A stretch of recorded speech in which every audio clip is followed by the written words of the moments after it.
हम लोग भक्ति रसामृत सिंधु से पढ़ रहे हैं। पूर्व विभाग द्वितीय लहरी साधना भक्ति श्लोक क्रमांक 227 और 228। 227 इजी है, केवल यहाँ पे प्रमाण दिया जा रहा है कि भागवत के अर्थ का आस्वादन ये ब्रह्मानंद से भी अधिक है। इसको हम लोग श्लोक को कई बार सुन चुके हैं, पहले भी सुन चुके हैं, इसलिए बहुत नहीं पढ़ेंगे, बस बहुत नहीं समझाऊंगा, पढ़ के आगे बढ़ जाएंगे इसमें। मेरे पीछे बोलिए। ये श्लोक बोला है शुकदेव गोस्वामी ने। उनसे पूछा गया कि आप कैसे अध्ययन किए, आप कैसे अध्ययन किए, आप तो बोलते ही नहीं थे, तो भागवतम का अध्ययन कैसे कर ली? तो उस पर कहते हैं द्वितीय स्कंद के भागवतम के द्वितीय स्कंद के 2.1.9 है। परिनिष्ठितोऽपि नैर्गुण्य उत्तमः श्लोकलीलया। परिनिष्ठितोऽपि नैर्गुण्य उत्तमः श्लोकलीलया। गृहीतचेता राजर्षि आख्यानं यदधीतवान्। गृहीतचेता राजर्षे आख्यानं यदधीतवान्। परिनिष्ठितोऽपि नैर्गुण्य उत्तमः श्लोकलीलया। परिनिष्ठितोऽपि नैर्गुण्य उत्तमः श्लोकलीलया। गृहीतचेता राजर्षि आख्यानं यदधीतवान्। गृहीतचेता राजर्षे आख्यानं यदधीतवान्। परिनिष्ठितोऽपि नैर्गुण्य उत्तमः श्लोकलीलया। परिनिष्ठितोऽपि नैर्गुण्य उत्तमः श्लोकलीलया। गृहीतचेता राजर्षे आख्यानं यदधीतवान्। गृहीतचेता राजर्षे आख्यानं यद अधीतवान्। द्वितीय स्कंद 2.1.9 में उक्त है। श्री सुखदेव कहते हैं, हे राजर्षि, कौन से राजर्षि? परीक्षित महाराज, मैं निर्गुण ब्रह्म में विशेष रूप से मग्न होकर रहने पर भी श्री भगवान की लीला के द्वारा मेरा चित्त आकृष्ट होने पर मैंने श्रीमद् भागवतम का अध्ययन अपने पिता श्री व्यासदेव से किया। ओके, राजर्षि यानी हे राजर्षि, अपि निर्गुण्य, यद्यपि मैं निर्गुण ब्रह्म में परिनिष्ठतः पूर्ण रूप से स्थित था। इसका मतलब निर्गुण ब्रह्म का जो सुख है उसको प्राप्त कर रहा था। देखिए, मन की निष्ठा उस विषय में होती है जहां उसको अच्छा लग रहा है। Is it okay? स्वीकार है? जहां से मन को सुख मिलता है वहां मन फिक्स्ड हो जाता है। आजकल वो देखा सुना जाता है, वो वीडियो गेम खेलते रहते हैं, उसमें उनको बड़ा अच्छा लगता है। तो मैंने सुना है कि 24 घंटे वो हिलते नहीं है। ये भी सुना है कि पानी नहीं पीते कुछ बच्चे मर भी गए ऐसे। अब कुछ उनको रुचि मिलती होगी, वेरी स्ट्रेंज, ऐसा है, सुना है आपने? गौशाला में एक लड़का था, वो डिवोटी का लड़का था, उसको डी एडिट कराने के लिए लेके आए थे। वो बड़ा बहुत उतना वो एडिक्शन हो गया था उसको, पबजी या कुछ भी होता हो, डोंट एडवर्टाइज, बट लेकिन ऐसा होता है। लोग इस प्रकार से मन को जहाँ से सुख मिलने लगता है तो मन अपने आप वहाँ पे निष्ठ हो जाता है, फिक्स हो जाता है। तो कह रहे परितः निष्ठ था। ये नहीं है कि मैं एक समय ब्रह्म का ध्यान कर रहा हूँ और दूसरे समय ब्रह्म का अनुभव, ध्यान नहीं, अनुभव ना कर रहा हूँ, अनुभव निरंतर कर रहा था, अविद्या से पूरी तरह निवृत्त था, ये बात कहते हैं। तथापि फिर भी उत्तम श्लोक लीलया। अच्छा, एक और बात है, ब्रह्म में निष्ठ था मतलब चित्त पूरी तरह ब्रह्माकार था। ब्रह्माकार मतलब ब्रह्म के आकार वाला, अर्थात ब्रह्म स्वरूप, यानी कि ब्रह्म का अनुभव करने वाला था, ये बात है। इसका मतलब स्वाभाविक रूप से यह है कि भौतिक विषय कुछ भी उनको प्रभावित नहीं कर रहा था। ये बात भी क्लियर हो गई। तथापि फिर भी उत्तम श्लोक लीलया, भगवान उत्तम श्लोक की लीला के द्वारा, उत्तम श्लोक द्वारा वर्णित भगवान श्री कृष्ण की लीलाओं से, उनके द्वारा ग्रहीत चेता, आकृष्ट चित्त होने के कारण, यत जो आख्यानम, यह श्रीमद् भागवत रूपी भगवान की लीलाओं का वर्णन है, उसको अधीतवान, मैंने अध्ययन किया। अब एक बात बताइए, अध्ययन जब कोई व्यक्ति कर रहा है तो उसमें कुछ खालीपन है ना? आप कुछ नहीं जानते हैं पर उसका अध्ययन करते हैं, जो पढ़ लिया उसको नहीं पढ़ते। आप लोग यहाँ पे क ख ग सीखने आए हैं, कितने लोग आए हैं क ख ग सीखने के लिए? तो क्या बच्चा समझ रखा है हमको? यह तो बहुत बचपन में सीख लिया, क्या इसका अध्ययन करवा रहे हैं हम लोग यहाँ पे? क्या कुछ समझ में आ रहा है? अध्ययन करने वाले को कुछ अपेक्षा होती है। अब बहुत बहुत गुह्य बात है। क्या गुह्य बात है? जिसको इस जगत में कोई अपेक्षा नहीं थी, मुझे कुछ भी ना खाने के लिए चाहिए, ना सोने, कुछ कपड़ा जिसको नहीं चाहिए, उसे क्या अपेक्षा रहेगी जरा बताइए? कोई उनको गाली दे रहा है, कोई कुछ भी कर, उसे कुछ भी मतलब नहीं था।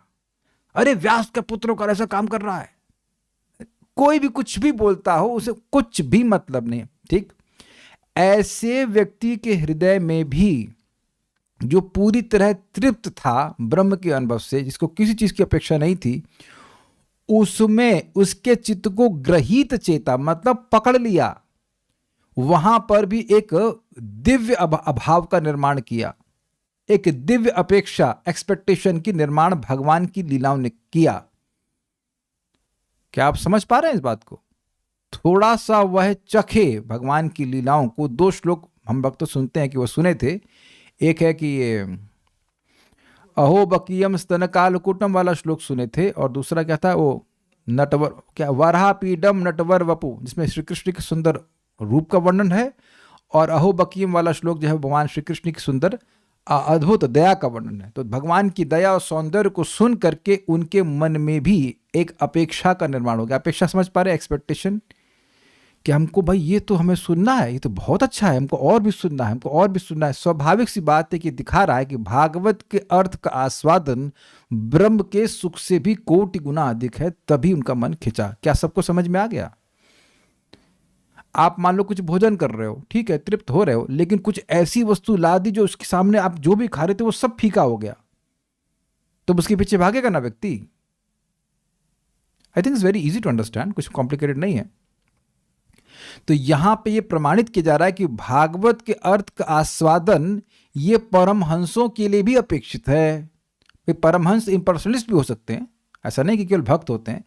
परमहंस जो हैं वो, ये से सुखदेव गोस्वामी परमहंस अवस्था में थे, वो पूरी तरह मुक्त थे, अविद्या से निवृत्त थे, लेकिन फिर भी उनके लिए उनके मन को पकड़ा। इसका मतलब भगवान श्री कृष्ण की लीला, भगवान विष्णु की लीला, कृष्ण की लीला, ये निश्चित रूप से भौतिक नहीं है, क्योंकि भौतिक विषय तो उनको पकड़ ही नहीं रहा था। भौतिक विषय के पास उनके चित्त को पकड़ने का सामर्थ्य नहीं था, एक पॉइंट। दूसरा एक बहुत मजेदार पॉइंट है, और वो बहुत इंस्पायरिंग है। भक्त चाहते हैं कि हमारा मन भगवान में लगे, लेकिन आपको चिंता करने की जरूरत नहीं है। भगवान की लीला सुनते रहिए, वो आपके मन को अपने आप ही पकड़ लेगी। किसको समझ में आए, जिसको समझ में आए वो लाइक बटन दबाए। देखिए ये अच्छा तरीका, ये भागवतम क्लास में भी होना चाहिए। लाइक बटन दबाओ, सब लोग जगह रहेंगे, लाइक बटन दबाओ, लाइक बटन दबाओ। I love this aspect, very good, I think everyone got it. आपको भगवान में मन लगे, इसकी चिंता नहीं करनी है। कान भगवान में लगना चाहिए। कान भगवान की लीलाओं को सुनते रहेंगे तो सब आपके सामने लिखा है, अपने मन से कुछ नहीं करने। ग्रहीत चेता, उनका स्वभाव ही है कि वह चित्त को पकड़ लेती हैं। सुनते जाइए, सुनते जाइए, सुनते जाइए, सुनते जाइए, सुनते जाइए। वो चित्त को पवित्र भी कर लेंगे और पवित्र चित्त को खूब अच्छे से पकड़ भी लेंगे। I hope everyone got this. This is very nice takeaway point from this shloka. ग्रहीत चेता राजर्षि,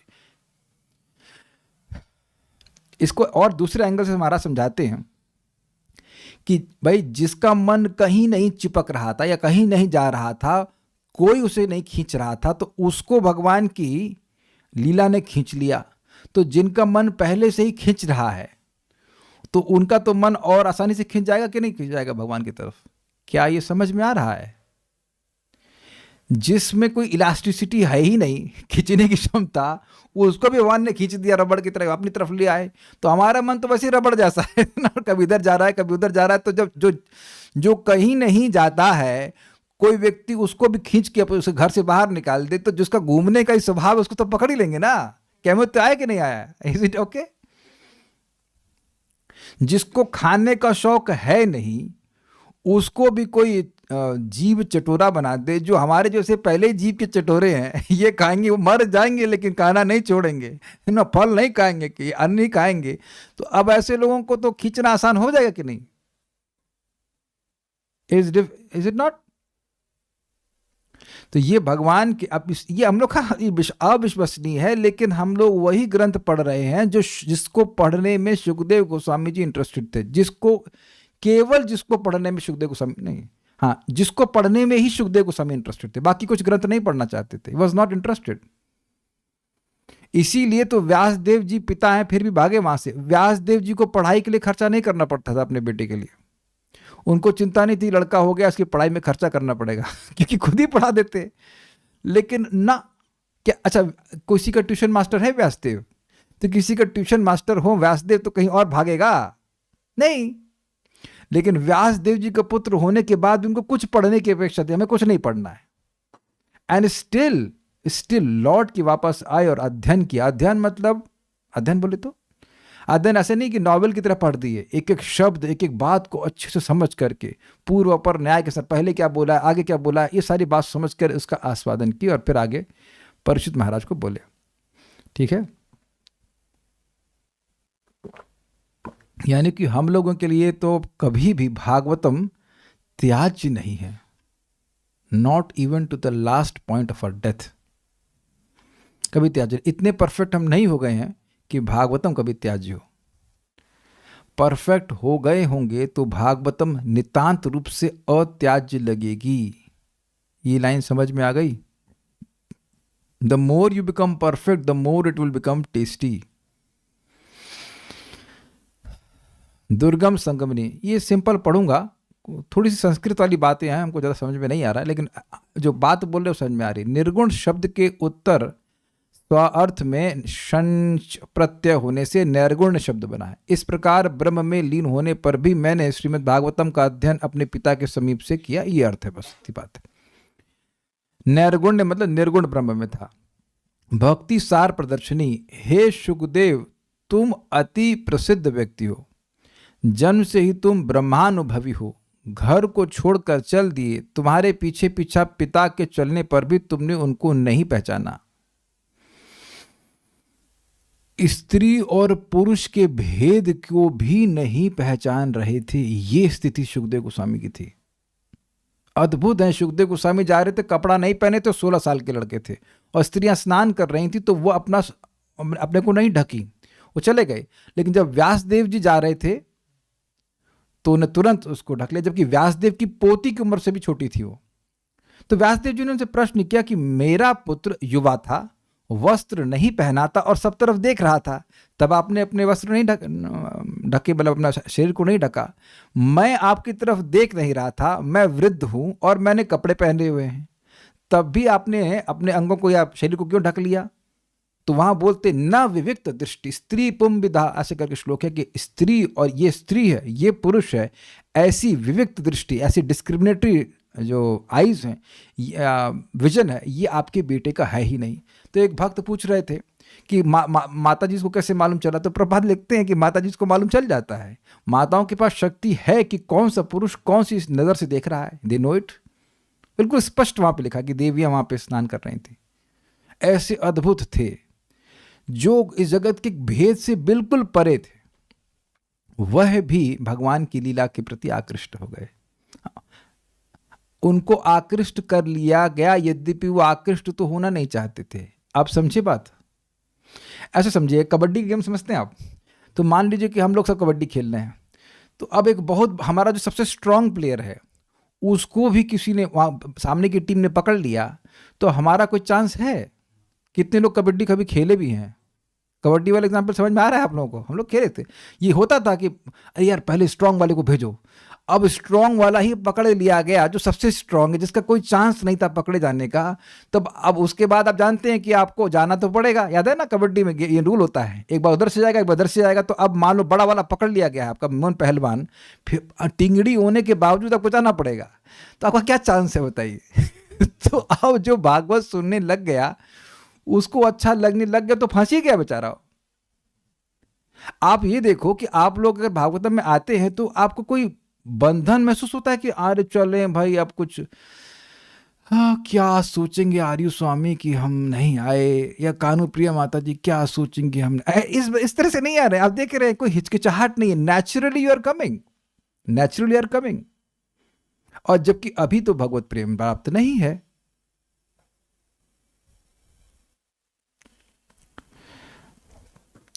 तो पहचानने पे बोला तो किसी को नहीं पहचान रहे, लेकिन वो पहचान गए। क्या पहचान गए? भागवत को पहचान गए। ये तो बढ़िया रस है, ये उत्कृष्ट रस है, उसको पहचान गए। अब तुम कैसे कह रहे हो कि मैंने पिता के पास से श्रीमद् भागवतम का अध्ययन किया? मान लो कोई लड़का घर से ही भाग गया हो तुरंत पैदा होते ही तो ऐसा हो नहीं सकता, बट मान लो भाग गया हो, तो अब कहे कि मैंने ये ग्रंथ, ये मैंने मैथ्स जो पढ़ी अपने पिताजी से पढ़ी, तो आप आश्चर्य नहीं करेंगे तुम तो बचपन में भाग गए थे। तो तुमको कैसे पिताजी ने मैथ्स पढ़ाई? इसी बात पे प्रश्न को कह रहे कि नहीं, मैं भाग गया था लेकिन वापस आया।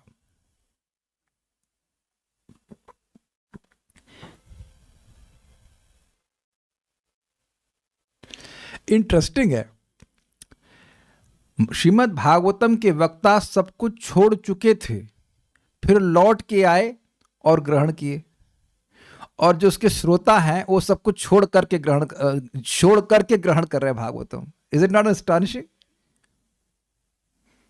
कुछ समझ आया ना बात? यही तो परीक्षित महाराज आश्चर्य प्रस्तुत कर रहे हैं कि आप जंगल में रहने वाले मुनियों को भी नहीं दिखते हैं और आप हमें कैसे दिख गए? तो इनकी भी तो कुछ अपेक्षा थी सुखदेव गोस्वामी की, मैं परीक्षित महाराज को कथा बोलूं। क्या ये समझ रहे हैं आप? जैसे इनकी अपेक्षा थी कि हम अब भागवत समझें तो पिताजी से सीखे, तो सीख लिए, उसके बाद ये रह नहीं पाए बोले बिना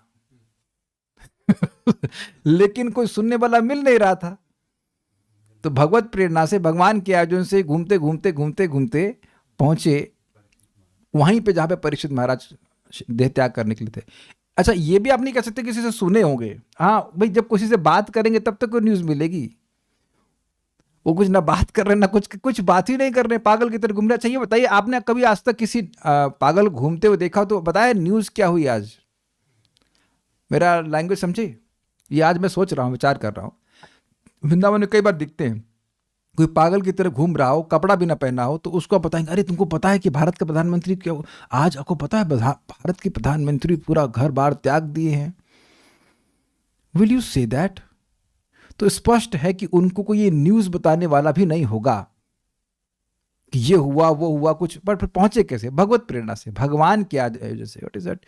कृष्ण ब्रह्मांड भ्रमिते कोनो भाग्यवान जीव, गुरु कृष्ण प्रसादे पाए भक्ति लता बीज। इसको उद्धव जी स्वयं ही परीक्षित महाराज को बोले थे। उद्धव जी भागवत सुना रहे थे भगवान की रानियों को उद्धव कुंड में, तो परीक्षित महाराज भी सुनना चाहते तो कहते नहीं नहीं, आपको आगे व्यवस्था मिलेगी, अभी आपका कर्तव्य है कि कली का दमन कीजिए, आगे आपके लिए व्यवस्था होगी भागवत सुनने की। यानी कि भागवत सुनने की व्यवस्था हर जीव के लिए कौन करता है?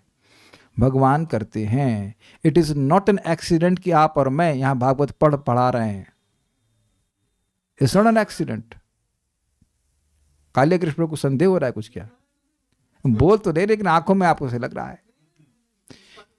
Is only directly guided by Krishna. भगवान की ही प्रेरणा से कोई व्यक्ति श्रीमद् भागवतम को परंपरा में सुनने का भाग्य प्राप्त कर सकता है, नहीं तो नहीं। अद्भुत बात है, श्रीमान सनक सनातन प्रभु बता रहे थे कि जर्मनी में उनको सबसे पहली ग्रंथ कौन सा दिया गया? भागवतम। और कह रहे थे मैं पढ़ रहा था, मुझे कुछ समझ में नहीं आ रहा था, बट इतना था कि सही है। This is amazing beauty of Srila Prabhupada. Germany में कोई व्यक्ति प्रभुपाद का ग्रंथ लेगा, उसे भागवत ले, उसे क्या समझ में आएगा? कौन क्या है? कुछ भी समझ में नहीं आता। But that's the potential of Bhagavatam. Anyways, तो इसलिए भागवतम का अध्ययन किया। इसके उत्तर में कहते हैं काहे कि परिनिष्ठितोपि इत्यादि, ग्रहित चेता अर्थात आकृष्ट चित्त होने के कारण। हमको याद आ रहा है कि हम लोग जब 1.1.1 पढ़ा रहे थे तो एक माता जी थी, बाद में मुझे उसको हम जानते नहीं थे क्लास में आ रही कि नहीं आ रही, शायद वीडियो ऑफ रहता होगा, लेकिन बहुत बाद में आई और मैं ऑफिस में बैठा था तो आके कुछ डोनेशन भी दी कि प्रभु जी हमसे कोई श्लोक याद होता ही नहीं था, लेकिन आपने इतनी बार गवाया कि याद हो गया, जन्मादस्य वाला श्लोक। ना आप समझ सकते कि पहला श्लोक कितना टफ है, काफ़ी टफ है। 70 दिन क्लास दिए तो हो सकता है आती होंगी, तभी तो बार बार गाई हमारे साथ, तो गाई गा के उनको याद हो गया। तो अब श्लोक का अर्थ तो क्या समझती होंगे हमको नहीं पता, लेकिन शब्द से आकृष्ट हो गए। आप लोग अभी पिछले कार्तिक में इसी कार्तिक में हम लोग गा रहे थे ना गोपी गीत, कितना सुंदर अर्थ, उसका अर्थ तो चलिए बहुत अच्छा है, लेकिन उसको गाना कितना अच्छा लगता है, लाइक दैट। तो सहज मन खिंच रहा था कि नहीं खिंच रहा था? जिसने भी गोपी गीत हमारे संग गाया है, आप देखिए केवल सुनने की दृष्टि से कितना सुंदर लगता था गाने में। अर्थ तो समझ जाए बहुत अच्छी बात है कि नहीं? हम लोग अभी वो जो नया ट्यून सीखे थे इसमें माधुर कादम्बरी में, हृदव प्रेव तो भूल गया, एक श्लोक था जो कि जन्मादस्य की तरह ही चलता है। वो ट्यून कितनी अच्छी लगती है। धर्म प्रोजित कैटबोत्र परमो निर्मत्सराणाम सताम वेद्यम वास्तवमत्र वस्तु शिवदम तापत्रयोन्मूलनम। श्रीमद्भागवते महामुनिकृते किं वा परैरीश्वरः सद्यो हृदवरुध्यतेऽत्र कृतभिः शुश्रूषुभिस्तत्क्षणात्। अब इसको केवल ऐसे पढ़ देंगे तो उतना मजा नहीं आएगा, लेकिन गा रहे हैं तो क्या ये मन को नहीं खींच रहा है? अच्छा, आप में से बहुत से भक्तों का अनुभव जरूर होगा कि मतलब अभक्त जीवन में आप कोई गाना गाते थे, उसका अर्थ नहीं समझ में आता था। हम ऑब्वियसली गाना नहीं गा के बताएंगे, लेकिन बहुत सी गज़लें होती हैं, इतना टफ उसका अर्थ होता है, समझ नहीं आ रहा बोल क्या रहे हैं, लेकिन कान में इतना अच्छा लगता है कि उसको याद कर लेते हैं। किसी ने ना किया हो तो जरा हाथ खड़ा करे। ओके, सबको, अरे सब लोग म्यूजिक के शौकीन है लगता है। हाँ, वेरी गुड वेरी गुड। तो आप समझ गए, मैं गज़ल का इसलिए नाम ले रहा हूँ क्योंकि उर्दू अपने को आती नहीं है, लेकिन उर्दू सुनने में बड़ी अच्छी लगती है। तो वो शब्द इतना आकर्षक होता है कि आपके चित्त को खींच लेता है। What to talk of understanding the meaning, वो जनरली नहीं समझ में आती हैं, वो पता नहीं क्या क्या बोलते हैं, कुछ अलग कुछ अजीब से वार्ते वो लिखते हैं। हम नहीं गाना चाहते हूँ, गाना गाने मन में आने लग जाएगा, I don't want to be in that mode, but आप सब लोग समझ रहे हैं इस बात को कि शब्द जो है वो चित्त को खींच लेता है। लेकिन भौतिक शब्द इनके चित्त को नहीं खींचने वाला था, तो यानी भगवान की लीला को सुने तो इनका चित्त खींच गया। हमको बार बार इस बात पे हमको प्रेरणा मिल रही है कि बहुत अच्छा लग रहा है कि भाई हमको कुछ नहीं करना है, भागवतम को पढ़ना है, भागवतम को पढ़ना है और चित्त अपने आप भगवान में खिंच जाएगा। मैं कई दिन से अनुभव कर रहा हूँ कि भाई 7 o'clock in the morning I am tired, लेकिन जैसे ही श्रीमद् भागवतम को मैं क्लास तैयार करने लगता हूँ सारी नींद गायब हो जाती है। This is everyday experience, because at least I can say at my stage of भक्ति इट इज़ वेरी अट्रैक्टिव कि क्या क्या बातें बोली गई हैं, क्या क्या उसमें अन्वय, क्या शब्दों का अर्थ है, वेरी अट्रैक्टिव। तो सोचिए जब भक्ति आगे बढ़ जाएगी तब कितना आकर्षण होगा हमारा। ब्रह्मानुभव से भी लीला का माधुर्याधिक्य होने के कारण ही मैंने श्री कृष्ण चरितमय श्रीमद् भागवतम का अध्ययन किया। इस लीला माधुर्य का ब्रह्मानुभव से अधिक होने में प्रमाण मैं ही हूं। मतलब श्रीमद् भागवतम के अर्थ का आस्वादन ब्रह्म के आस्वादन से कहीं अधिक है। कितना अधिक है वो भी सोच लीजिएगा, समझ लीजिएगा। ब्रह्म का सुख वर्णन किया गया कि मान लीजिए एक बूंद है, तो भगवान की भक्ति का सुख कितना है? समुद्र के समान है। या कोई कहता है, दूसरा भी बात बोलिएगा कि ब्रह्म के सुख को अगर द्विपरार्ध गुना, ब्रह्मा जी की जितनी परम आयु होती है उतने जितने नंबर होते हैं, उतने दिन होते हैं, उतने टाइम मल्टीप्लाई कीजिए तो भी भक्ति के सुख की एक बूंद के बराबर भी नहीं है। ये मैथमेटिक्स सबको समझ में आ रही है कुछ? भाई सतयुग, त्रेता, द्वापर, कली ये मिला के हुआ 43 लाख साल। ऐसे करके 1000 युग होते हैं और 1000 युग का मतलब साइकिल होती है, वो ब्रह्मा जी के 12 घंटे होते हैं। वैसे 12 घंटे उनकी रात्रि होती है और ऐसे करके ब्रह्मा जी 100 साल जीते हैं पूरे। ठीक है, तो उसमें जितने दिन होंगे उतना जोड़ लीजिए, उतना टाइम आप ब्रह्मानंद को मल्टीप्लाई करेंगे तो भक्ति के सुख के एक बूंद के बराबर भी नहीं है। तो भक्ति मतलब भागवत श्रवण करना, नाम उच्चारण करना, सभी भक्ति के सुख में आ जाएगा। आप ये विचार कीजिए कि कितने फोर्स से खींचे हैं। जरा विचार कीजिए कि मैं किसी व्यक्ति को खींचूं, कोई बाइक पे हो और वो उससे किसी व्यक्ति को बांधा जाए और खींचे, मतलब थोड़ी खराब सा एग्जांपल दे रहा हूं, कोई जीप खींचे और कोई ट्रक खींचे। आप खींचने का बात समझ पा रहे हैं? अगर कोई इंसान खींचेगा तो हो सकता है कि आप रेजिस्ट कर पाए, ठीक है। बाइक वाला खींचेगा तो भी, बुलेट फिर भी कठिन होगा, फिर भी चलो खींच ले, मार्ग रोक ले, किसी तरह से रोक ले। लेकिन कोई जीप से खींच दे या कोई अगर ट्रक से खींच देगा तब भी रोक लेंगे। बड़ी बड़ी बिल्डिंग होती है ना, उसको कुछ बांध देते हैं और उसको ट्रक से तो नहीं, कोई बड़ी बड़ी गाड़ियों से खींचते, गिर जाता है, वो पेड़ खींच लेते हैं। तो ग्रहित चेता का मतलब है कि भगवान की लीला में असीमित माधुर्य उससे खींचा, मतलब खींचा तो अब वापस नहीं आया। यद गत्वा न निवर्तन्ते तद लीला परमम। लीला का आकर्षण इतना अद्भुत है कि एक बार मन खिंच गया तो वापस नहीं आएगा। Is it okay? हाँ, तो ये वाली बातें हैं। तो भगवान की लीला, इससे हमको बहुत, हम सभी लोगों को बहुत बड़ा प्रेरणा मिल रही है कि भगवान का नाम जप कर रहे हैं, साथ साथ भगवान की लीला कथा को सुनना चाहिए। देखिए, एक बात नेचुरल है कि जब आप किसी के लीला के, किसी के वक्त कार्यों को सुनते हैं तो उसका नाम बार बार मुख से आता ही है। Is it not? ये सब बड़े अच्छे आदमी हैं, ये हैं, वो हैं, ये, तो जो गुणों को सुनते हैं तो स्वाभाविक सी बात है कि नाम आप बोलते हैं। या मान लीजिए किसी के कार्यों का वर्णन हो रहा है तो आपके मन में आग्रह आ जाता है कि कौन है वो व्यक्ति जो सब काम किए हैं। Is it not? तो इसीलिए भगवान की लीलाओं का भगवान के नाम से बहुत अंतरंग संबंध है। क्या मैं समझा पा रहा हूं इन बातों को?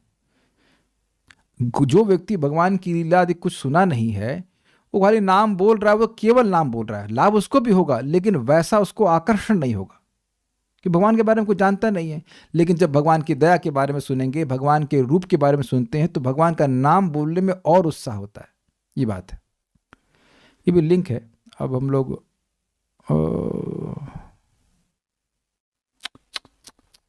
क्या करा जाए, छोड़ दिया जाए कि कर लिया जाए?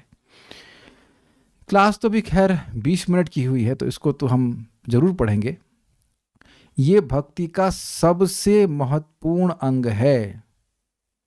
इसके बिना तो चलने वाला ही नहीं। न तो इसके बिना भक्ति में आए थे, न भक्ति में रह पाएंगे और न भक्ति में प्रगति कर पाएंगे। कुछ नहीं कर पाएंगे इसके बिना। कृष्ण भक्ति मूल है साधु संग। कृष्ण भक्ति का मूल साधु संग है। कल भी हम लोग चर्चा शाम को कर रहे थे, आज अभी भी कर रहे हैं और फिर आज शाम को फिर से करेंगे। अलग अलग श्लोक हैं, बहुत सुंदर है। अथ अब सजातीय आशय स्निग्ध श्री भगवत भक्त संगो। पहले समझ लीजिए इसका मतलब क्या है। सजातीय, ये नहीं कि अच्छा गुप्ता है अगर हम तो गुप्ता भक्तों का संगत करेंगे, पांडे हैं तो पांडे अवस्थी हैं तो ये नहीं है। सजाति मतलब एक ही मन वाले। जैसे इस समय हम सभी लोग भगवान श्री कृष्ण के बारे में उनकी भक्ति कर रहे हैं। उसमें भी हम लोग इस समय देखें तो सब लोग भक्ति रसा में सिंधु सुनना चाहते हैं। हरे कृष्ण मंत्र गाते हैं तो सब लोग हरे कृष्ण मंत्र गाना चाहते हैं। Is it sinking? ऐसे भी भक्त हो सकते हैं कि जो भगवान के दूसरे नामों को बोलना चाहते हो तो वो हरे कृष्ण मंत्र नहीं बोलना चाहते, उनको दूसरे नामों में प्रीति है। वो भी भक्त हैं, ध्यान दीजिएगा, उनका अपराध नहीं करना है, बट वो सजाती नहीं है।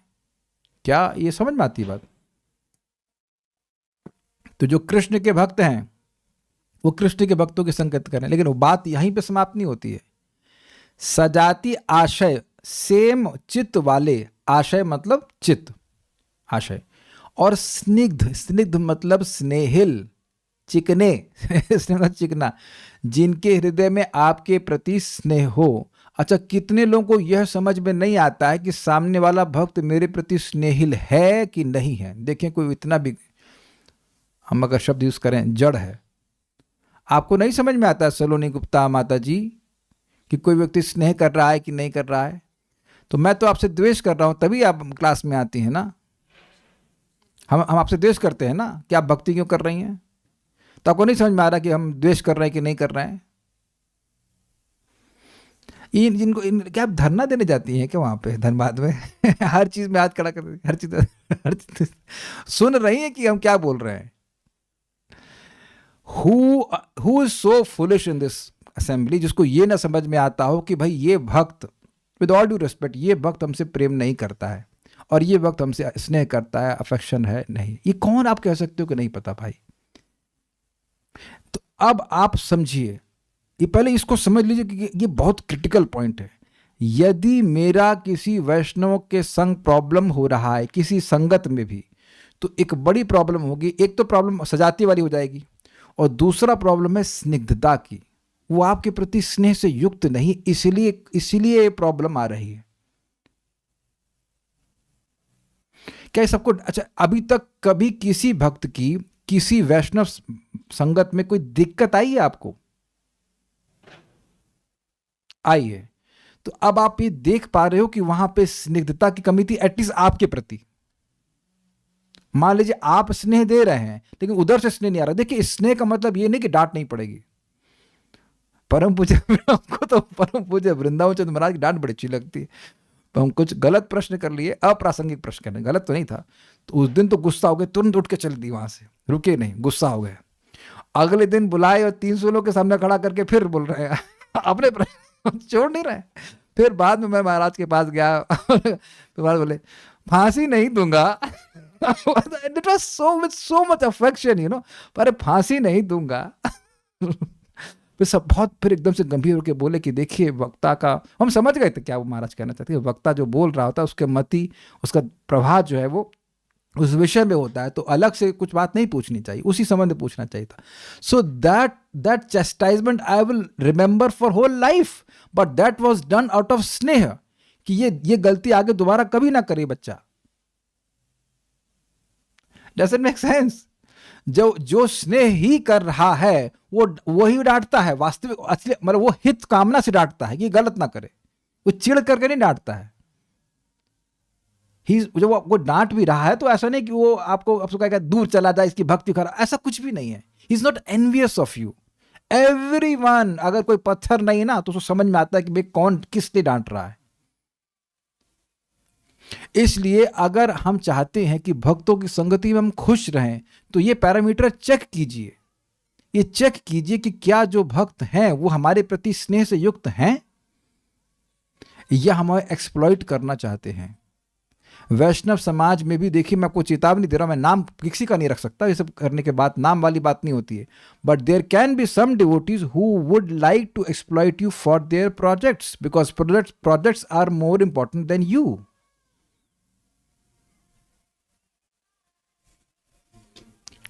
समझ रहे ना बात? तो वहां स्नेह गायब हो जाता है। स्नेह व्यक्तियों से किया जाता है, वस्तुओं से नहीं किया जाता है। परम पूज्य राधानाथ महाराज इस बात को कहते हैं, वस्तुओं को यूज करना चाहिए, व्यक्तियों को प्रेम करना चाहिए। लेकिन प्रॉब्लम क्या है कि हम व्यक्तियों को यूज कर रहे हैं और वस्तुओं से प्रेम कर रहे हैं। पूरे समाज की ये प्रॉब्लम है। तो वैष्णव समाज में भी कहना चाहिए, इंस्टीट्यूशन में ऐसा हो जाए तो आश्चर्य की बात मत, आश्चर्य की बात नहीं है।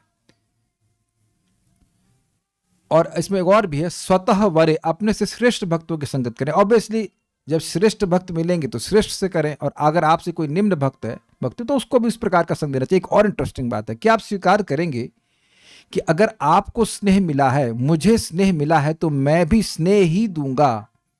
ये सुना होगा आपने कि जो बच्चे एक्सप्लॉइटेड होते हैं, बहुत इनकी मारपीट होता है, पिटाई होती है बचपन में, तो फिर वह भी अपने बच्चों के संग या अपने डिपेंडेंट संग वैसे बर्ताव करते हैं। They went out like this. I think कोई बात इसमें विरोध की नहीं होगी। लेकिन जिनको अपने बच्चों से, अपने माता पिता से, सुपीरियर से स्नेह मिलता है, तो वह भी वैसा ही बात आचरण जूनियर्स के प्रति करते हैं। एवं परंपरा प्राप्त, नॉट वेरी सिंपल। और अच्छा, एक और बात है, कदाचित आपको स्नेह नहीं मिला पहले कभी, तो नई परंपरा मत शुरू कीजिएगा स्नेह ना देने की। देखिए बात समझ लीजिए, कोई भी व्यक्ति, एक व्यक्ति हाथ नहीं खड़ा करेगा कि आप भक्तों में दोष देखे और भक्ति में आए। बहुत स्ट्राइकिंग बात है। ऐसा है ही नहीं कि हम किसी भक्त में दुर्गुण देखे, अरे बड़ा खराब आदमी है, चलो मुझे भक्ति करता हूं। Does it work? नहीं, कभी हो, इम्पॉसिबल, ऐसा होना ही नहीं है। भक्तों में कुछ सराहना की, अरे बड़े खुश हैं, लोग नाच क्यों रहे हैं, समथिंग अट्रैक्टेड यू, उनका कुछ गुण आपको अच्छा लगा तो आप भगवान की सेवा में आए। तब आपको लगा हाँ मैं भी भक्त बनना चाहता हूं, है कि नहीं? तो सजाती आशय स्निग्ध और श्रेष्ठ भक्तों का संगत करेंगे तो प्रगति होगी। और मान लीजिए कोई भक्त आया और वो उसने शुरू कर, अरे आपको पता है ये हो गया वो हो गया, मतलब कृष्ण की लीला में नहीं, इस जगत की लीला में कुछ हो रहा है, तो उसका वर्णन करना चाहता है, तो मतलब वह हमारे हृदय को अपवित्र करने के लिए आया है। यही स्नेह है ना, कि किसी के कान को संडास बोलते हैं ना, संडास टॉयलेट पॉट, हाँ, तो किसी के कान को संडास बना दिया जाए, यही ना स्नेह है। यही स्नेह होता है ना। स्नेह तो यह है कि किसी के मल हो तो उसको भी साफ कर दिया जाए, तो माना जाएगा क्या स्नेह कर रहा है, पुत्र स्नेह कर रहा है। A Vaishnav leaves a place more clean. ये समझ रहे हैं इसका मतलब? कोई भी भक्त है, वास्तविक भक्त, तो जिस स्थान को छोड़ेगा वो स्थान और अधिक पवित्र होगा। इसका डायमेंशन समझ गए ना? किसी को खाने को देगा तो भगवत प्रसाद देगा, कुछ बात बोलेगा तो भगवान की बात बोलेगा, ताकि उस व्यक्ति को जो वहां से जाए तो उसका चित्त भगवान का स्मरण कर कुछ तो जाए, पवित्र होकर के जाए। This is very nice. ये स्नेह है कि नहीं है? तो स्नेह वही, इस प्रकार का स्नेह वही व्यक्ति दे सकता है जो श्रेष्ठ हो। और एक सिंपल सी बात है, जो श्रेष्ठ भक्त होंगे हमसे तो हम लोग डरेंगे कि प्रजल्प तो नहीं कर सकते इनके साथ में, है कि नहीं?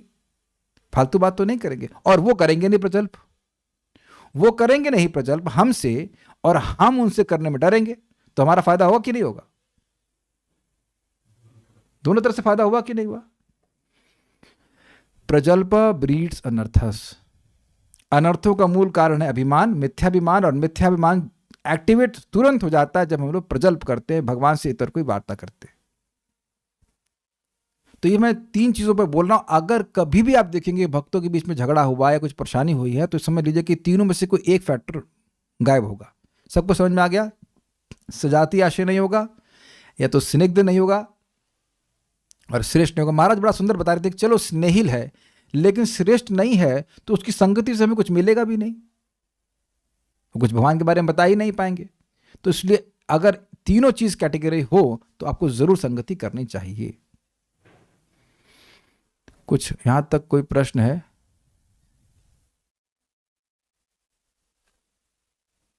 ठीक है, सो नथिंग इज देयर। अब इस संबंध में प्रथम स्कंद में भागवतम में 1:18-13, आज तो हम खाली श्लोक के अर्थ और अन्वय को लेके चलेंगे, कल फिर से पढ़ेंगे इसको। यहां पर इसके पहले वाला श्लोक में 18.12 में, जरा देखिएगा, मैं सही बोल रहा हूं, उसमें वो कहते हैं कि यार देखिए श्लोक क्या बड़ा मजेदार है कि हम लोगों का तो चेहरा केवल काला हुआ है यज्ञ करके, और आप आ गए हैं सुत गोस्वामी जी, शौनक आदि ऋषि कहते हैं, और हमको गोविंद के चरणों के अमृत को पिला रहे। जरा दिखाइए फटाफट से श्लोक 1:18-12, कैन यू सी शो में? एनीवेज, हाँ, कर्मण्यस्मिन् अनाश्वासे धूम धूम्रात्मनां भवान आपायति गोविंद पाद पद्मासवम मधु। तो यहाँ पे शौनक ऋषि सुत गोस्वामी जी कह रहे हैं कि ये जो कर्म हम कर रहे थे ना, ये जो कर्मकांडी यज्ञ कर रहे थे, इसका कुछ विश्वास नहीं था कि फल मिलेगा कि नहीं मिलेगा। हाँ, एक फल जरूर था कि धूम्रात्म नाम भवान, हमारा चेहरा काला हो गया या हमारा मन काला हो गया। मन काला हो गया मतलब हम डिप्रेस हो गए कि धुआं निकल रहा है, सारा हाको डाको चल रहा है, कुछ रिजल्ट मिलेगा नहीं। अग्रीड, कोई यज्ञ कर रहे हैं तो धुआं तो आता ही है, लेकिन अगर इसमें भी अविश्वास हो कि पता नहीं इस यज्ञ का फल मिलेगा कि नहीं मिलेगा, तो मन भी काला हो जाता है। कभी मन काला हुआ है किसी का यहाँ पे? Okay, so you understand this things. मन ना, you feel that blackishness in the heart कि क्या कुछ नहीं जिंदगी में रखा है, जो कार्य कर रहे से फल ही नहीं मिल रहा। ठीक है, फिर कह रहे हैं कि आपायति गोविंद पाद पद्मासवम मधु, लेकिन आप आ गए और हमको गोविंद के चरण कमलों से निकलने वाले मधु अर्थात उनकी लीला कथा का रसास्वादन करा रहे हैं। तो उसके बाद ये श्लोक बोलते हैं 1:18-13 की दान आप जैसे भक्तों की संगत से जो लाभ हुआ इसको हम जरूर, इसके बारे में हम जरूर कुछ कहना चाहेंगे। देर एक्सप्रेसिंग देयर अप्रिसिएशन। तो मेरे पीछे बोलिए।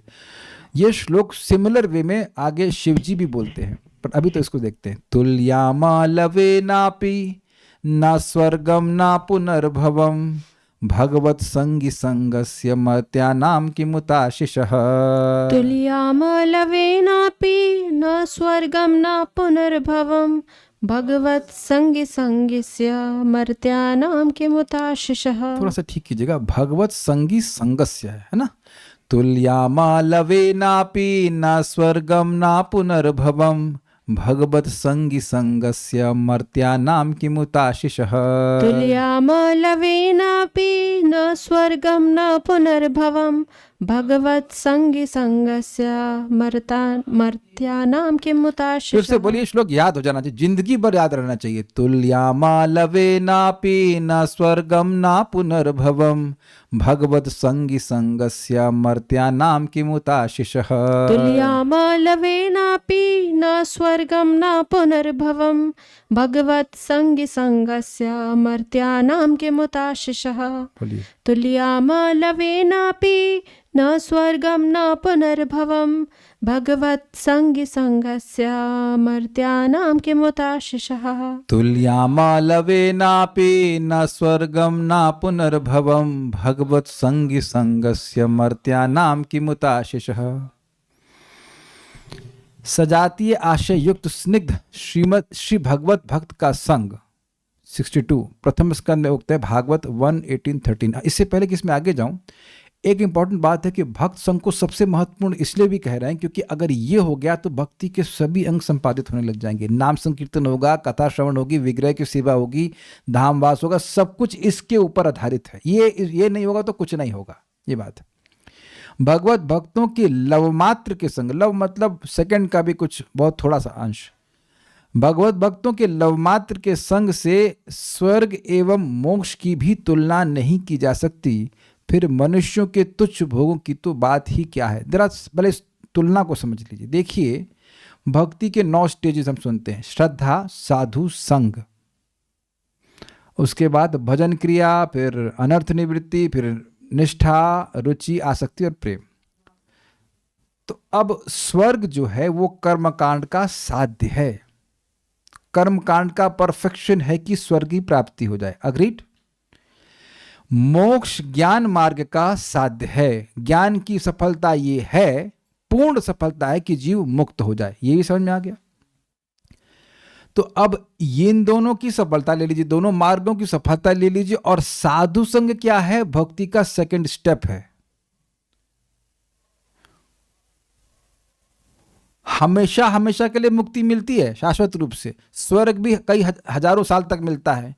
वो हजारों साल का स्वर्ग का स्टे और शाश्वत समय के लिए इम्पर्सनल लिबरेशन, मुक्ति, वह भी भक्ति के सेकंड स्टेप के लव मात्र के बराबर भी नहीं है। डाइजेस्ट हो रहा है कि नहीं हो रहा है? साध्य की तुलना नहीं हो रही है, साधना के सेकंड स्टेप की तुलना भी नहीं की जा सकती है कर्म कांड और ज्ञान कांड के साध्यों से। किसी को समझ में आया तो जरा लाइक बटन दबाइए। किसी को नहीं समझ में आया, वाह। एक, क्या यहां शुद्ध साधु के संग की बात हो रही है? मन कर रहा है कि गाली दें लेकिन हम छोड़ दे रहे हैं। साधु अशुद्ध भी होता है।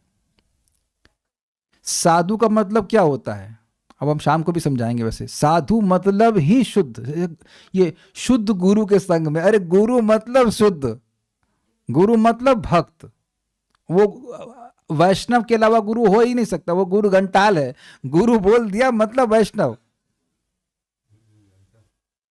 आप जो हम नाम नहीं रख रहे, जिसने पूछा आप शुद्ध स्त्री हैं कि स्त्री बोले तो स्त्री, इज इट नॉट? शुद्ध स्त्री और अशुद्ध स्त्री क्या होती है? शुद्ध स्त्री, शुद्ध मतलब प्योर स्त्री। स्त्री तो स्त्री ना, पुरुष तो पुरुष, तो भक्त तो भक्त। ये शुद्ध माउस है, माउस तो माउस, डिजाइन अलग अलग होता है लेकिन माउस तो माउस ही होता है ना भाई। ये चीटी है। कैसे आप लोग प्रश्न कर देते हैं भाई? शुद्ध साधु संग मतलब क्या हुआ? साधु मतलब शुद्ध। कल प्रभुपाद जी के तात्पर्य में नहीं सीखे? साधु मतलब महात्मा जो अनन्य भाव से भगवान का भजन कर रहा है। ओके, तो हम ये नहीं, हमारे प्रश्न का जवाब इन्होंने प्रश्न से दिया, वो भी फालतू प्रश्न। जो प्रश्न पूछा उसको नहीं समझ में आया इनको। प्रश्न क्या है मेरा? मैंने क्या समझाया अभी यहाँ पे, क्या समझा रहा हूं? फिर से ध्यान से सुनिएगा। भक्ति की साधना का जो दूसरा स्टेप है, भक्ति की रुचि की अवस्था, भक्ति की आसक्ति अवस्था, भाव अवस्था, इसकी तुलना नहीं की जा रही है। जो भक्ति का जो सेकंड स्टेप है, साधु संग में तो भाई साहब अनर्थ निवृत्ति भी नहीं होती। उस टाइम जब योजना बना के साधु संग किया जाता तब अनर्थ निवृत्ति नहीं होती है। अनर्थ निवृत्ति तो उसके बाद भजन क्रिया के बाद होती है। फोर्थ स्टेप हुआ ना, साधु संग के बाद भजन क्रिया करेंगे। Is it okay? तो जो व्यक्ति साधु संग कर रहा है, अभी भजन क्रिया शुरू भी नहीं करी है, अनर्थ निवृत्ति की तो बात छोड़ दीजिए, उसका जो भाग्य निर्माण हो गया है उसकी तुलना स्वर्ग प्राप्ति अर्थात कर्म मार्ग के परफेक्शन और मोक्ष मतलब ज्ञान मार्ग के परफेक्शन से नहीं की जा सकती है। अब कुछ समझ में आया? इसलिए समझा रहा हूं ताकि समझ जाएं, ताकि समझे कि भाग्य क्या है। आप लोग ऑलरेडी एटलीस्ट भजन क्रिया पे हैं, एटलीस्ट अनर्थ निवृत्ति पे हैं। किसकी चाय अभी तक नहीं छूटी है? जरा देखें कौन मुर्गा खा के आया अभी सुबह ब्रेकफास्ट में। तो आप समझ रहे हैं कि मुर्गा खाने छोड़ दिया है, चाय छूट गई, शराब तो खैर कहना ही क्या, और जुआ नहीं खेलते। ये सब अनर्थ निवृत्ति हो रही है कि नहीं हो रही है? तो आप कहाँ हैं? आप साधु संघ पे हैं। आप ऑलरेडी भजन क्रिया के स्तर पे हो, ऑलरेडी अनर्थ निवृत्ति पे हो भाई साहब। तो ये सब कितना भगवान की कृपा हम पर हो रही है, समझेगा तब ना व्यक्ति करेगा, नहीं तो मूर्ख व्यक्ति अपने भाग्य को ना समझ करके चिलगोजी वाली चीज करता है। अच्छा, अब एक इंटरेस्टिंग बात है कि यहां की उपलब्धि स्वर्ग के आगे कुछ है। अब डबल कैमिति दिख गया। जब स्वर्ग और मुक्ति भगवान की भक्तों की संगति का लव मात्र के बराबर भी कुछ नहीं है, तो इस जगत की उपलब्धि क्या? अब आप विचार कीजिए कि अगर जगत की उपलब्धि के पीछे हम साधु संग छोड़ रहे तो कितनी बुद्धि है। 1 ग्राम की 250 ग्राम, आप विचार कर लीजिएगा। इस पे कोई लाइक नहीं बटन दबाएगा। आप विचार कर लीजिएगा कि जगत की उपलब्धियों के लिए अगर व्यक्ति साधु संग छोड़ रहा है तो वो कितना बुद्धिमान है। कुछ हमारे स्टूडेंट ऐसे हैं कि ऐसा बिजनेस पकड़ लिए हैं कि वो अब शाम को कभी जिंदगी में क्लास आ ही नहीं सकते हैं। बिजनेस है रोज, और कह देंगे हाँ हम महाराज के बस प्रवचन सुन लेते हैं। तो फिर ट्रांसफॉर्मेशन क्यों नहीं हो रहा? फिर क्यों नहीं सुबह उठ पा रहे हो? It is not sufficient to hear recordings my dear devotees. आपको रिकॉर्डिंग सुन के काम नहीं चलाना पड़ेगा। आप बिजनेस भी रिकॉर्डिंग भी कर लेते हैं, अपनी रिकॉर्डिंग छोड़ देते हैं दुकान में, वो सारा काम करते। वरुण प्रभु आप रिकॉर्डिंग छोड़ देते हैं अपने ऑफिस में, अपनी रिकॉर्डिंग चला दी, मीटिंग चल रही है, और doesn't work like that, is it not? पूजा माता जी कर लेती हैं रिकॉर्डिंग से जॉब, सब काम तो रिकॉर्डिंग से कर लेना। रिकॉर्डिंग सुन सुन करके तो हम लोग पास हुए आज तक, है ना? कुछ तो समय भक्तों की संगत में बैठ के सुनना चाहिए ना। आप में से कितने लोग मानते हैं कि रिकॉर्डिंग में कभी डांट पड़ी आप लोगों को? तो किसी को नहीं पड़ी ना आज तक। कोई कटाक्ष आपके ऊपर गया हो? कभी नहीं। Never happen. कोई संबंध ही नहीं बनेगा। नहीं बनना मतलब नहीं बनेगा, फिनिश।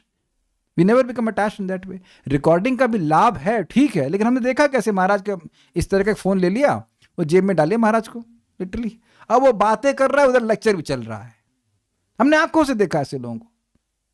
ऐसे तो ना होता है। तो अब क्या तो समझ पा रहे हैं, इस जगत की उपलब्धि तो 2 कौड़ी की है, उसके आगे तो स्वर्ग बहुत बड़ा है। तो स्वर्ग जब कुछ नहीं है तो फिर जब मोक्ष कुछ नहीं है तब फिर क्यों कुछ नहीं है, उसकी व्याख्या तो टीका में होगी। लेकिन इतना बात अभी श्लोक में कह रहा है, भगवत भक्तों के लव मात्र के संग से स्वर्ग एवं मोक्ष की भी तुलना नहीं की जा सकती। फिर मनुष्य के तुच्छ भोगों की तो बात ही क्या है। तुच्छ भोग से मतलब ये है कि प्रभुपाद समझाते हैं कि जो देवता हैं वो पॉटी करने के लिए भी भौतिक जगत में पृथ्वी पे नहीं आते। कोई कह दे ये सुलभ शौचालय है तो इसमें भी नहीं आने वाले हो, इतना हालत यहाँ पे खराब है। और हमको रियलाइजेशन हो जाता है जब देखिए धाम की बात नहीं कर रहा हूँ, लेकिन ये एक्सटर्नल विजन है। आप कहीं जाइए जगत में, लोगों की खकार समझते हैं, कफ पड़ा रहता है, खकार पड़ी रहती है, ये सब स्वर्ग में नहीं दिखाएगा। जहाँ जाएंगे वो पीक कर दिए, और कहीं कहीं तो लाइन से लोग मूत्र आदि त्याग कर देते, बदबू आती रहती रोड पे। ये सब स्वर्ग में नहीं होता है कभी। वो लोग कभी नहीं आने वाले यहाँ पे। मैं धाम की बात नहीं कर रहा हूँ, धाम तो एक्सटर्नल विजन है, हम लोग देख रहे हैं, नहीं तो वो तो ट्रांसेंडेंटल है। लेकिन आप नोएडा चले जाइए, नोएडा बस स्टैंड पे खड़ा होना भारी हो जाता है। निकलो, बैठो, यहाँ से निकलो, this is so, and it's not everywhere is like this. पता नहीं भारत में पान क्यों खाते हैं लोग, इतना बड़ा मतलब गदर कर रखा है, बहुत गंदगी कर रखी है हर जगह, है कि नहीं? तो ऐसा सब स्वर्ग में नहीं होता है। तो वो जो लोग यहाँ पॉटी करने भी नहीं आएंगे तो यहाँ की जो उपलब्धि होगी उसको क्या देखेंगे? कुछ नहीं देखेंगे। भगवत संगी संगस्य, इस समझ शब्द को समझिए, भगवत संगी संगस्य, भगवान में जो भगवान के जो संगी हैं, जिनका भगवान में आसक्ति है, उनके संग से, अर्थात भक्तों के संग से, श्री भगवान के भक्तों के संग के। ये समझ में आया शब्द? वेदवाद नहीं समझ में आया? स्त्री संगी का क्या मतलब होता है? बोलिए जल्दी से फटाफट बताइए। जो स्त्री संग करता हो। तो स्त्री संगी संग से क्या मतलब हुआ? स्त्री संगी, जो स्त्री संग करता है उसका संग करना। ओके, तो भगवत संगी मतलब जो भगवत संग कर रहा है उसका संग करना। भगवत संगी का मतलब क्या हुआ? जो जो भगवान में आसक्त है, भगवान की सेवा में आसक्त है, जिसको भगवान की सेवा में कोई हिचकिचाहट नहीं है। जैसे स्त्री संगी मतलब जिसको स्त्री संग में कोई हिचकिचाहट नहीं है। स्त्री संग बंधन कारण है, लेकिन स्त्री संगी को ये बिल्कुल बंधन का कारण नहीं लगता। इज वेरी, इसको कोई हिचकिचाहट नहीं होती है, वो ब्रह्मचारी नहीं कहा जाएगा उसको। I hope it's very clear. उसको इस तरह से आचार्य समझाया, इसलिए मैं समझा रहा हूं। तो भगवत संगी मतलब भगवान में आसक्त, कथा में आसक्त, जप में आसक्त, उसका उत्साह बना रहेगा। भगवान की सेवा में आसक्त, प्रसाद में आसक्त, मिठाई मिठाई प्रसाद में आसक्त, किसी न किसी तरह से आसक्त। तो भगवत संगी के संग से, संग के लवे नापी, लव मात्र की भी न स्वर्गम न अपुनर्भवम, न तो स्वर्ग से न अपुनर्भव, पुनर्भव मतलब होना, जन्म होना, और अपुनर्भव मतलब मोक्ष जाना, और न तो मोक्ष से तुल्यामा, तुलना की जा सकती है, नहीं मतलब न ही की जा सकती है। फिर कहते हैं मर्त्या नाम, मर्त्यों के लिए दिए गए जाने, मर्त्यों के लिए दिए जाने वाले आशीषा, सांसारिक आशीर्वाद जो भौतिक संपन्नता के रूप में होते हैं, उनके विषय में तो किम होता, कहने को क्या रखा है। ये समझे, ओलंपिक में गोल्ड मेडल मिल गया, तो अब किसी को ओलंपिक में गोल्ड मेडल मिल गया तो स्वर्ग में न्यूज़ बनेगी क्यों? राधारमण प्रभु बनेगी न्यूज़, अरे यार उसको ओलंपिक में गोल्ड मेडल मिल गया। नहीं नहीं नहीं, इट्स यूजलेस। किसी की पिक्चर हिट हो गई तो आप देख रहे हैं कि पिक्चर हिट हो, पिट हो, नथिंग, कौन प्राइम मिनिस्टर बना, इससे कुछ भी फर्क स्वर्ग के लोगों को नहीं पड़ता। पर जैसे अब आप लोग के घर में कुछ कीड़े होते हैं, वो जो बरसात वाले कीड़े, तो बहुत सारी मात्रा में आ जाते हैं, अगले दिन सुबह जानते हैं सब झाड़ू मार के साफ कर दिए जाएंगे। तो अब उनके बीच में कुछ कंपटीशन चल रहा हो, को जीत रहे हो, हार रहे हो, आप लोग कुछ न्यूज़ बनाएंगे उस पर? आई डोंट केयर ना। आप समझ में आ गया? वो एक रात जीते हैं हमारे हिसाब से, अपना पूरा जीवन जी लेते हैं। अब समझ में आ रहा है? उसी में सारी उनकी उपलब्धि, पैदा होना, बड़ा होना, युवावस्था सब बीत जाता है। हमारे लिए क्या सिग्निफिकेंस है? कुछ नहीं है।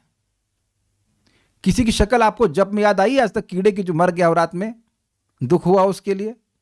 प्रभु जी बड़ी दिक्कत हो रही है, वो छिपकली की याद आती है जब करता हूं मैं। कभी कभी आज तक कोई प्रश्न नहीं किया। छिपकली तो फिर भी लंबा जी गई, लेकिन छिपकली जिस कीड़े को खा गई उसको क्या याद करते हैं? हम दुखी होते हैं, आंसू बहाते हैं कभी उसके लिए। आप समझ रहे हैं ना? इनसिग्निफिकेंस के लिए बता रहा हूं मैं। जैसे हमारे लिए कीड़े कुछ नहीं है जगत में, मतलब we don't care so much. ठीक है, कंपैशन वाली बात नहीं बोल रहा हूँ, बट प्रैक्टिकल वे में क्या फर्क पड़ता है। ऐसे ही स्वर्ग के निवासियों के लिए जगत की कोई उपलब्धि, कुछ उपलब्धि नहीं है, जिसको हम लोग वैसे ही पकड़े। जैसे वो चींटी पकड़ी थी जिसको मैं वॉश बेसिन में बचा रहा था, मैं चींटी को बाहर निकालने का प्रयास कर रहा था, उसके बाद मिश्री थी, तो मिश्री को पकड़ रही है वो कि मिश्री ना ले जाए हमारी। अरे तुम्हारी जान बचाने के चक्कर में पानी चला देके बह जाओगी। ओ मिश्री न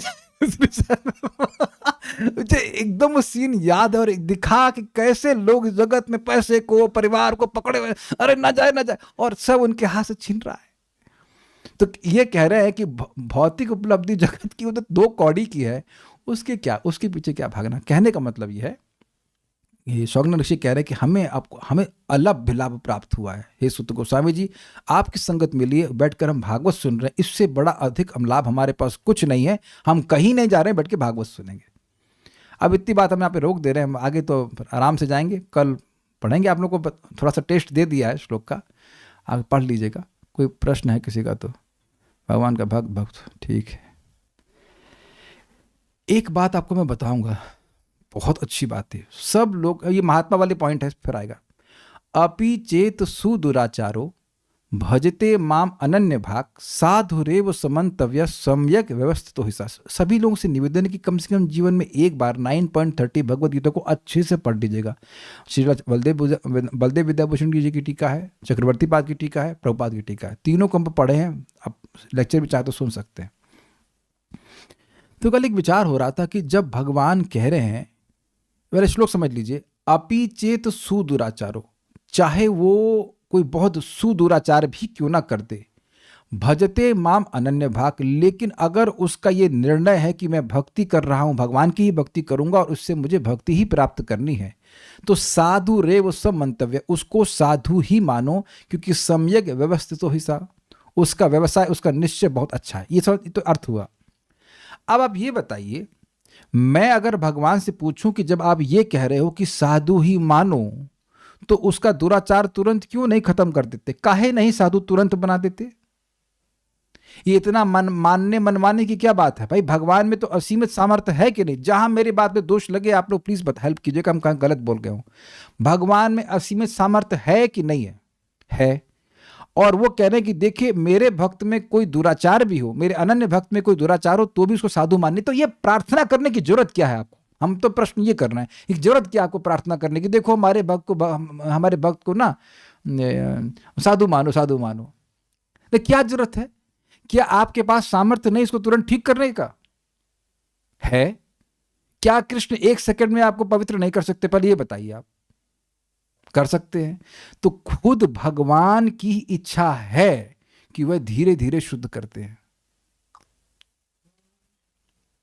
अपनी भक्ति के प्रभाव को छुपाने के लिए भगवान खुद भक्तों के हृदय में कुछ पाप की वासना रख देते हैं, ताकि लोग कहें देखो जब कर रहा है फिर भी गलती कर रहा है।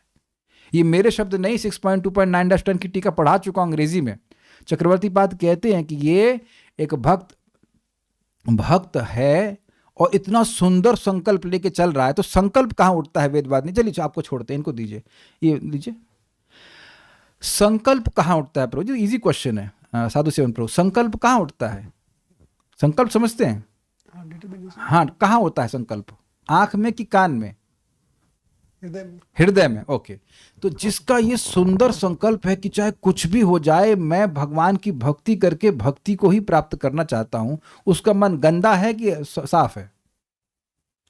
साफ है, बहुत साफ है, बहुत बढ़िया साफ है। तो अब आप ये बताइए कि जब ऐसा सुंदर मन वाला है तो दुराचार कैसे हो रहा है? पहले के इंप्रेशन। तो भगवान तो इंप्रेशन ना ही नष्ट कर सकते ना? कर सकते हैं, लेकिन वो अपनी स्वेच्छा से भक्त में दैन्य उत्पन्न करने के लिए, उत्कंठा जागृत करने के लिए और अपनी भक्ति की महिमा को छुपाने के लिए तुरंत जानबूझकर नहीं करते हैं। ये बात है।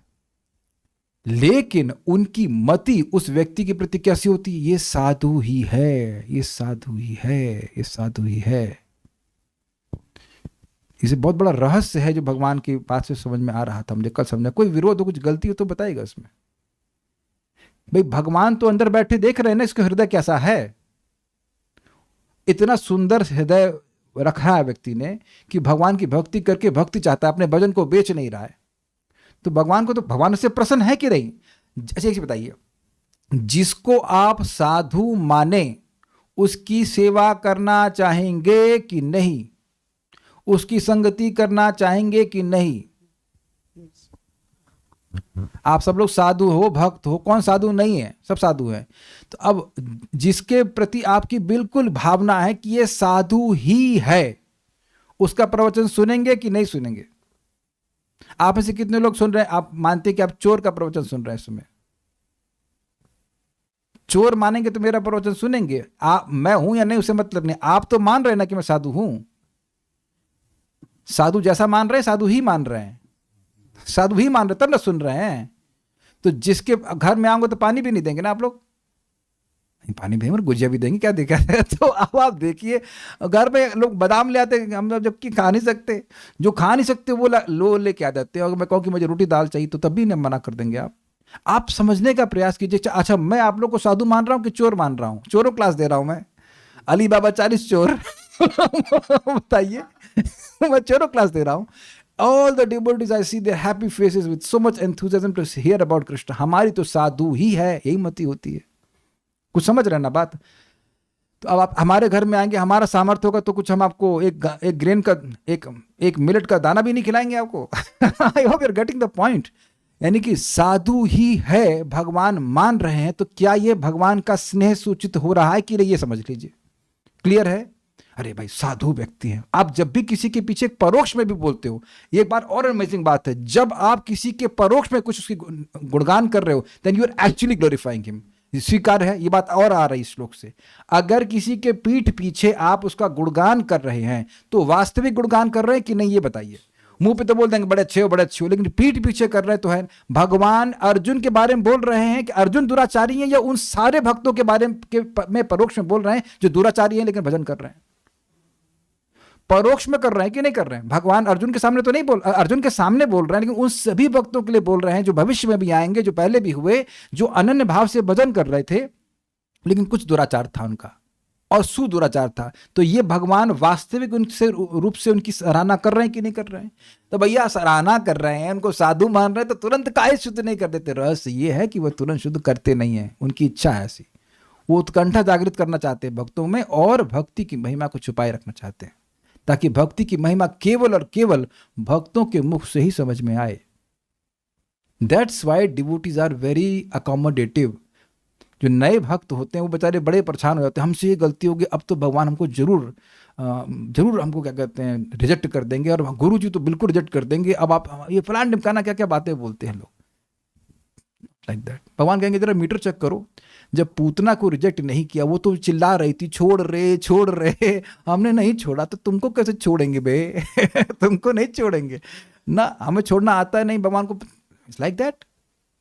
Not that we take license for our bad activities, but आप देखो कि पॉइंट क्या है, निर्णय से प्रसन्न होते हैं। निर्णय क्या है? मैं चाहे मुझे नरक जाना पड़े, लेकिन मैं भक्ति करके भगवान की भक्ति ही प्राप्त करना चाहता हूं। दैट निर्णय is very nice, very nice. हमको ये साधु किस बात बोले, ऐसा साधु आपको भी यही निर्णय देगा कि बेटा चाहे 1000 बार गिरो, लेकिन फिर उठोगे, भगवान की सेवा करोगे, भगवान ही अपने हैं, बाकी तो हम बाकी जगत में हमारा कोई नहीं है। और जो अपना होता है, love means endless forgiveness, is ready to forgive, come with a bang. जो व्यक्ति भक्ति करते हैं, करते गायब हो जाते हैं, तो उनके बारे में क्या समझा जाए? ये समझा जाए कि गायब हो गए और क्या समझा जाएगा? समझना ये चाहिए कि उनकी श्रद्धा कमजोर है। ये बात आपने बोली तो मैं देखिए, मैं जिसको जाना जाए, लेकिन हमको बहुत अच्छी बातें बताने वाला हूँ। भक्त आए थे विपुल जोशी प्रभु, कह रहे हम प्रीचिंग नहीं कर पाते हैं, हम समझ नहीं पाते। मैंने कहा देखिए समझ तो आप रहे हैं, अगर आपको कुछ नहीं समझ में आता तो सुबह जप करने क्यों आते? आपको समझ में आ रहा है, याद ना रहे, प्रीचिंग ना कर पाए, अलग बात है। आपको समझ में आ रहा है ना कि भक्ति करने से भगवान की प्राप्ति हो रही, तो इससे आपका कोई नुकसान नहीं होगा। हम प्रीचिंग नहीं कर पाए अलग बात है, कि जिसकी श्रद्धा स्ट्रांग है वो खुद भक्ति करेगा, उसका कोई नुकसान नहीं होगा। तो जो लोग गायब हो गए, मतलब उनको एक बात भी समझ में नहीं आई कि कृष्ण का कीर्तन करने से जगत से बाहर निकल सकते हैं ना, और उनको यह भी समझ में नहीं आया कि जगत अच्छा नहीं है, इसलिए थोड़ा और पिटने की जरूरत है। They need some 3rd 4th degree torture by Maya. तो उनको समझा, अरे यार ये तो सही कह रही थी, तो जगत सुख का घर नहीं है। तो that's how it is there. थोड़ा सा उनको मतलब दे नीड सम ट्रीटमेंट। ये है, मेरे को लगा था कि भगवान हमको स्वीकार नहीं करेंगे, इसलिए मैं माला पहले छोड़ दिए थे। देखिए ये बड़ी अच्छी बात बोल रहे हैं। इसका आधार क्या है? भगवान आपको स्वीकार नहीं करेंगे, ये आपके मन की उपज है, शास्त्र की उपज नहीं है। भगवान पापियों को बुला रहे हैं कि मेरी शरण में आओ। सर्वधर्मान परित्यज्य माम एकम शरणम व्रज। महाराज लोग बोलते हैं बड़ा सुंदर कि सारे धर्मों को छोड़ करके आओ। ये नहीं कह रहे कि पाप छोड़ के आओ, पाप लेके आओ, पाप मैं छोड़ा दूंगा, धर्म तुम छोड़ दो। सर्वधर्मान परित्यज्य मामेकम शरणम व्रज अहम त्वाम सर्व पापेभ्यो मोक्षयिष्यामि मा शुचः। Is very nice. भगवान के कोई पापी है तो ऐसा नहीं कि भगवान की शरण में नहीं आ सकता। शरण मतलब भगवान की सेवा नहीं कर सकता। अच्छा ये बताओ, क्या आप लोग के मन में ऐसा है कि आप किसी पापी को बोलेंगे तुम हरे कृष्णा नहीं कर सकते? तब जब आपके मन में नहीं तो भगवान के मन में वगैरह पापियों को मत लाओ, या पापियों को मत लाओ। ऐसा नहीं है। भगवान ये कह रहे हैं कि पापी मेरे पास आते नहीं है। वो ये नहीं कह रहे कि पापी आओ मत मेरे पास, कहीं गीता में नहीं बोले। Everyone is eligible for Krishna service, everyone. और जो इस प्रकार के निर्णय से युक्त है कि हम कुछ भी हो भगवान का भजन करेंगे, भगवान उसको साधु ही मानते हैं। और एक और बात बहुत अच्छी बात है भाई, हम क्या भगवान दे रहे तो बता देते, नहीं तो हम भूल जाएंगे। जब व्यक्ति तमोगुण से होता है, तमोगुण एक शक्ति है, वह कौन सा बंधन लगाती है? नींद का। आए भाई आप दिसंबर का महीना है, सोएंगे। ये सूर्य का बंधन लगा, पागलपन का बंधन लगा। अग्रीड? किसने ये बंधन महसूस नहीं किया है इस जीवन में? दिसंबर के महीने में रजाई का सुख। ठीक है, समझ गए? अच्छा, रजगुण भी एक एनर्जी है, वो बंधन लगा देती है। किसका बंधन? अरे हमको बहुत बड़ा इंसान बनना है, जैसे तो हम 10,000 भाग हैं, ठीक है छोड़ दी वो, तो कौन, हम बहुत महान व्यक्ति बनेंगे। ओके, तो ये बंधन लग गया। सतोगुण की एनर्जी क्या बंधन लगाती? हम ज्ञानी हैं भाई, हम सुखी हैं इस जगत में, हम हैप्पी। तो अब ये 3 शक्ति के अलावा एक और शक्ति, इसे कहते हैं दैवी शक्ति, अंतरंग शक्ति। वो किसका बंधन लगाती है? भक्ति का बंधन, मुझे भक्ति करनी है, भगवान का प्रेम प्राप्त करना है, ये कोई विरोध तो नहीं है ना? ये बंधन दिख गया आपको उसमें? भजते माम अनन्य भाग, बंधन लग गया ना भगवान से कि भगवान के अलावा हम और किसी की सेवा नहीं कर सकते, भक्तों की सेवा करेंगे, भगवान की सेवा करेंगे। तो ये प्रेरणा कहाँ से आ रही है? मैं समझा पाया, 3 प्रकार की एनर्जी जीव को अलग अलग प्रकार से प्रेरित कर रही है। तो अब जो व्यक्ति इस प्रकार से प्रेरित हो रहा है कि भगवान की भक्ति करके मुझे भक्ति ही चाहिए, जिसको ये बात समझ में आ रही है, he is inspired by this, he is not conducted by the 3 modes of material nature. और इसका प्रमाण गीता में ही, माम च यो अव्यभिचारिणा भक्ति योगेन सेवते सगुणान समितीत्यतान ब्रह्म भूयाय कल्पते। जो इस प्रकार से भक्ति कर रहा है, भगवान की अनन्य भाव से भजन कर रहा है, वो सारे गुणों से मुक्त होकर के भगवान के पास चला जाता है।